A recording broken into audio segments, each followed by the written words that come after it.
Sir ಇನ್ನೆಲ್ಲೋ ಒಂದು ಕಡೆ supreme ಕೋರ್ಟಲ್ಲಿ ಮೊನ್ನೆ ಅಷ್ಟೇ ಕ್ವಾರಂಟೈನ್ ಸೆಲ್ ಅಂತ ಅದರಿಂದ ನಾವು ಬೇರೆ ಕಡೆ ಸೆಲ್ಲಿಗೆ ಶಿಫ್ಟ್ ಮಾಡಬೇಕು ಅಂತ. ಏನು ಸರ್ ಇದು ಕ್ವಾರಂಟೈನ್ ಸೆಲ್ ನಿಜವಾಗ್ಲೂ ಇವಾಗ ಪರಪ್ಪನಗರಲ್ಲ ಆ ಥರದ್ದು ಒಂದು ಸೆಲ್ ಇದೆಯಾ ಅಥವಾ ಏನು ಈ ಒಂದು ಕನ್ಫ್ಯೂಷನ್ ಸರ್? ಅಲ್ಲ, ಇದು ಮಿಸ್ನೋಮರ್ ಹಾಗೆ ನಾವು ಹೇಳಿದ್ರೆ ತಪ್ಪು ತಿಳುವಳಿಕೆ ನಾವು ಹೇಳ್ಬೋದು. ಅದು ಕೋವಿಡ್ ಟೈಮ್ಗೆ ಅದು ಕ್ವಾರಂಟೈನ್ ಸೆಲ್ ಅದು ಇಟ್ಟಿದ್ರು. ಯಾಕೆಂದ್ರೆ ಅದು ಕೋವಿಡ್ ಟೈಮ್ಗೆ ಬಹಳ ಜನಕ್ಕೆ ಸ್ವಲ್ಪ ಯಾರಿಗೆ ಕಾಯಿಲೆಗಳಿತ್ತು ಅವ್ರಿಗೆ ಇಟ್ಟಿದ್ರು. ಯಾವಾಗ ಆ ಟೈಮ್ ಏನಾಗಿತ್ತು, ಸೊ ಆ ನಂತರ ಇದು ಕಂಟಿನ್ಯೂ ಏನಾಗಿದೆ, ಯಾರು ಫಸ್ಟ್ 10 ಡೇಸ್ಗೆ 10 ದಿವಸ ಅಷ್ಟೇ ಸೀಮಿತವಾಗಿ ಅಲ್ಲಿರ್ತಾರೆ. ಆದರೆ ಅದು ಹೊಸ ಬಿಲ್ಡಿಂಗ್, ಹೊಸ ಕಟ್ಟಡ ಇದೆ, ಎಕ್ಸ್ಟೆನ್ಷನ್ ಇದೆ ಇರುವಂತಹ ಜೈಲ್ದು. ಸೊ ನಾವು ಈಗ NX1 ಹಾಗೆ ನಾವು ಅದು ಕರಿಬಹುದು.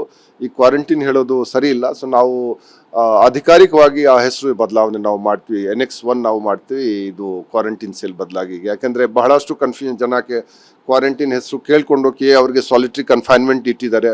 ಜನ ನೆಮ್ಮದಿಯಿಂದ ಓಡಾಡ್ತಾರೆ, ಎಲ್ಲ ಇರ್ತದೆ ಫೆಸಿಲಿಟಿ. ಆದರೆ ಆ ರೀತಿ ಭಾವನೆ ಒಂದು ತಪ್ಪು ತಿಳುವಳಿಕೆ ಜನಕ್ಕೆ ಬರುತ್ತೆ. ಸೊ ನಮ್ಮ ಪ್ರಕಾರ ಆ ಹೆಸರು ಸ್ವಲ್ಪ ನಾವು ಅಧಿಕಾರಿಕ ರೂಪದಲ್ಲಿ ನಾವು ಬದಲಾವಣೆ ನಾವು ಮಾಡ್ತೀವಿ.